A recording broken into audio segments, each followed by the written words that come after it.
Hey everybody, I'm Nate Carper, proud member of Roses and Rust. You may have just seen a few songs that we played right now.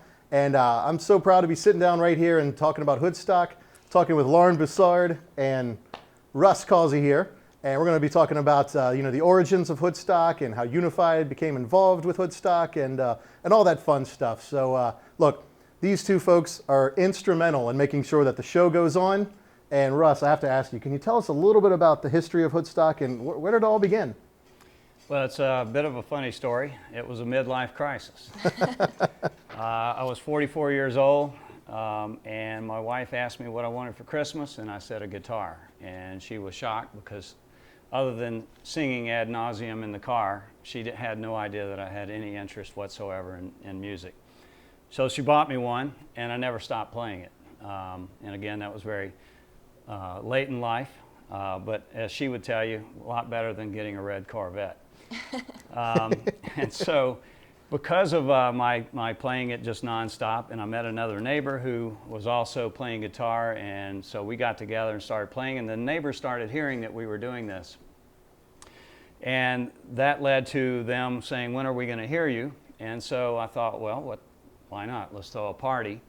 And we called it Hoodstock because it was in the neighborhood, and most of the music I was playing then was more Woodstock era, so it just made sense to call it that, it seemed. And a whole 32 people came over with my very next door neighbors, Larry and Gracie, and we set up cooking, and we actually opened up my garage. That became the stage, and that was the beginning of Hoodstock. Oh, that's amazing. That's amazing. So such humble roots, but that's just an amazing story. And how did Unified become involved with Hoodstock and become the beneficiary of the money earned? So at that time, I was actually a board member of United Cerebral Palsy, which has become Unified Community Connections. Okay. And being a board member, and we had decided we were going to have this we were going to make this an annual party. And another funny story, but I won't get into it tonight. I met two of the board members that actually played guitar as well, started jamming with them, and we together decided, all right, let's make Hoodstock a charity event for Unified. And so the second one became officially a charity event. We actually sold tickets. I want to say they were $15 a piece. Wow. And we raised $1,200. And again, this is still in my backyard with next door neighbors, Larry and Gracie, setting up the grills.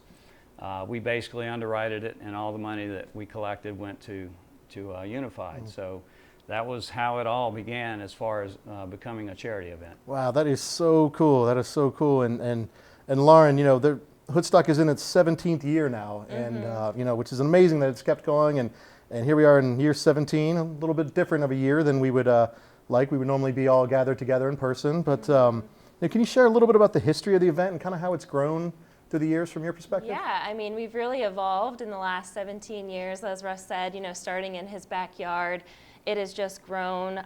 We had to move to create more space because we had bigger crowds and we had more people wanting to hear and attend and be a part of the cause. So we ended up going from Russ's backyard to Outerbind Swim Club, and that was about like year 3 or 4, 4 or 5. And I remember one of those years we hit $10,000 raised, and that was such a huge milestone for us.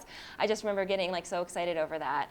And then things have just evolved like since then. We went from needing more room at Outerbind, and we moved to the B&O Railroad Station in Baltimore, trying to keep everything still in the hood. That plan was to have the event continue to be outdoors. Didn't always work in our favor. We had the hurricane of 2013 where we had to rush inside with all the trains. But I think when we were at the railroad station, it was 2012 when we kind of started the wheelchair dancing, because that was when we really had more space, and that's when some of the individuals at Unified Supports were really able to come and start attending the event, and they were up row, center, wheelchair dancing, and just having the best time. So then we've just continued to grow, and then we moved to American Visionary Art Museum. We've been there the last 5 or so years. We would have been there this year. COVID had different plans, but I mean, it's just, last year raising $93,000 for Unified Community Connections. It's just every year has been a record-breaking year, and the committee just thrives on that. We always just want to do better and and create a better experience for the guest. And in 2021, we're going to be at the Winslow. Yes. Which is a really cool space. I think it's going to be a new exciting thing once we're able to get back together again. Oh, yeah. And we're actually thinking we'll keep this whole streaming thing as a part of it because we can get a much larger reach. Well, if there's one thing 2020 has taught us is how to be innovative, right, and use some of the newer technologies for things we'll do in the future. But we certainly can't wait to get back together with everyone in the same room. So, Russ, I got to ask you, what would you say is your favorite part of Hoodstock? If you had to answer that, what would be your favorite part of the process or the event itself? Well, that's probably almost impossible to say because for me, so much of it is just, it's just a lot of fun and so happy to be a part of it. But if I would have to say it certainly is where it involves the folks that we're helping support through Unified. Lauren mentioned the wheelchair dancing, and I got to say the first time that happened, I was on the stage performing. And you see that, and it was actually hard for me to keep performing because it really touched me to see all these folks were finding a way to have a good time. And so I don't know how you can have anything but respect for that and what this event has done. The other would be, I think, the Can Do Award. And I don't know, Lauren, what's maybe last 10 years, the Can Do Award has been a part of Hoodstock.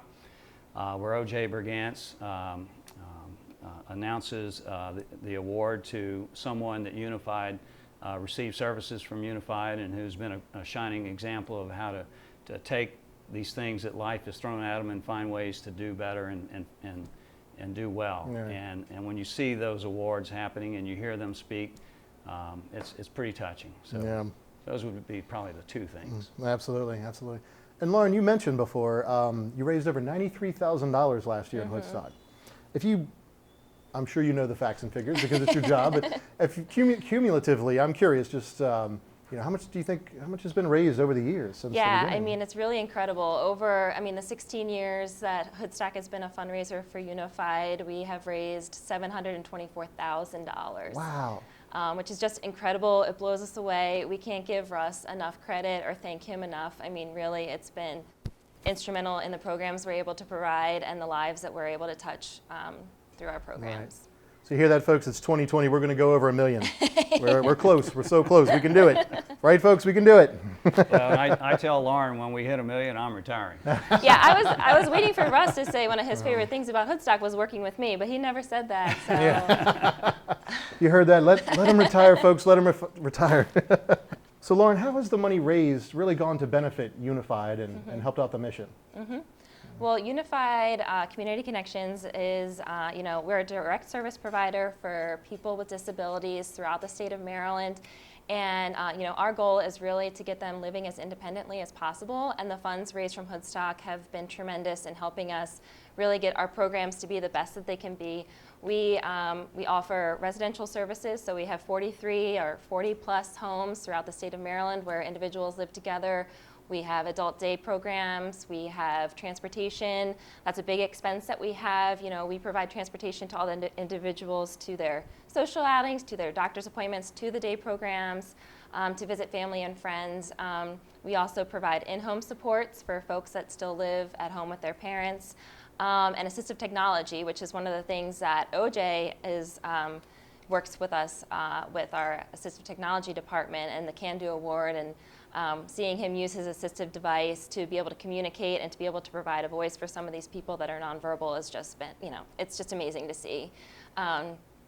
So, we really just appreciate all the generosity that people have for the cause and Hoodstock, and, we just, it's incredible.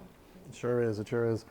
And there's so many just amazing moments of this past 7 years. I've been a part of Roses and Rust, and having witnessed this, and this is definitely the most, I think, eye-opening charity event that we do. I mean, as Roses and Rust, we do a lot of charity events around town, and this is definitely the most, the one that hits closest to home, being Russ being the leader of the band and so forth. But at the same time, it's just, I love the moments, and you see it so many times. I many times at every Hoodstock, I find myself, touched by something new or meeting someone new there. It's just fantastic. Well, everyone loves music. Yeah, That's and something that's- that everyone can relate Yeah, to. Disability, it really no brings it out, disability. right? Yeah. I don't think you know. can trust someone who doesn't love music. Yeah, if Yeah. you don't love music, what's going on here? So Russ, we play in Roses and Rust together, and we've had a great time doing that. I've loved this event. I've loved playing this event, and so many emotional moments that happen every time you look out in the audience, as you said before, and just meeting new people and talking to everyone. But there's been a lot of bands that have been part of Hoodstock over the years, and I'm just curious. How many bands do you think there has been? Do you know how many bands there's been? If you had to. Well, I really don't. Yeah. But I would say that maybe that's probably one of the other cool things about Hoodstock is that it does mix these two things that are just so wonderful, helping people who could use a helping hand while creating this music. But I would guess that somewhere around 20 different acts have performed at Hoodstock now. Yeah. And so, it's all types. We've had country sounds. We've had an African drum band. We've had a soul band. Obviously rock bands. So we try to be pretty inclusive in the music. And what's great is that a lot of the performers are donating their time back. So they're all a part of it. They're all giving back to helping the agency, and we really appreciate that. I mean, part of these events is the expenses, and we try to keep things low for Hoodstock. We're casual, we're laid back, and we really appreciate that people are willing to, donate their time to us. Absolutely, absolutely. So there's no doubt that Hoodstock, it takes a village of some really good hippies out there to pull this whole thing together. And would you guys like to talk a little bit about that together? Just some of the folks behind the scenes that are helping to make this all happen? Sure. Yeah, I mean, our committee, especially this year, we really had to do some outside of the box creative thinking. COVID threw us a curveball, and we really, I think we've been able to come together and pull together something that's going to be really special for everyone tonight, and enjoying the music. But we've had people on the committee like, Russ obviously from the very beginning, but Nick Richardson's been involved since almost day one, I would say. Barry Brill, people from the neighborhood. We have Kathy Bradley and Carol Scholes. We have Angela Lane and her mother, who have been wonderful, and Yeah, all her the mother's raffle great. baskets and the silent auction items that you guys see in the past years. They do a phenomenal job. Emily Evans Sartorius, Kate Siegelstein. We really are just trying to do the best that we can to put on an awesome experience for everyone that comes. And I think when we work together, our biggest goal is to do better than the year before and have another record-breaking year. And I just love working with all these people. I think we really vibe, and we all bring different perspectives. We're different ages, we live in different areas, and it all just works. And it's been a lot of fun working with them. And it would be impossible to thank and name all the people that have been involved, because there have been so many. But for me, there's 6 that I really think that are standouts that I need to mention. Larry and Gracie Musher, my former neighbors in the hood. If without their support, there's just no way this thing would have kept going. They were just always there, doing whatever needed. They were instrumental in getting the pool, and they were there every step of the way. Before we had a caterer, they were cutting those sandwiches and pouring Making that wine. brownies. It was really a backyard party until we got the catering company. You name but it. it was all hands on deck. And then two very good friends of mine, John Lee, who is in the band The Wafflers. I think he's performed since Hoodstock 2. He's performed at every one. He has a daughter who actually was a student at one of the unified schools. And so certainly the mission is really close to him, and he's been great. Nick Richardson, who I consider a very, very good friend, has helped in every way. He rolls up his sleeves, he works hard. The day of the events, which is always very draining, he's always right there. He's put a lot of money into the event himself, and is a great musician as well. And later in tonight's show, he'll actually be playing on harp on a song for us. All right, can't wait for so that. that's pretty cool. And then there's Lauren, who was giving me a hard time about not mentioning her earlier, but I was saving the best for last. Lauren is just unbelievable. I can honestly say without Lauren, I would not be doing this, and the day she stops doing it is the day I stop. She is just awesome. She's herds cats really well, because that's what our committee is like doing. And then I would really be remiss if I didn't mention the love of my life, Jennifer. Can you imagine all the noise that we make in my house on a regular basis? Yes. And she has never complained. She's always been a part of support. And, you know, she loves to be in the background, because that's not her thing to be out front. But if it was not for her support, there would not be a Hoodstock. I agree with that. Yep, I agree with that 100%. Awesome, awesome. All right, everybody, thank you so much for tuning in again tonight. I want to thank Lauren, I want to thank Russ for helping us get to know the origins of Hoodstock just a little bit better. And now, what do you think? Show must go on. Let's get back to some music.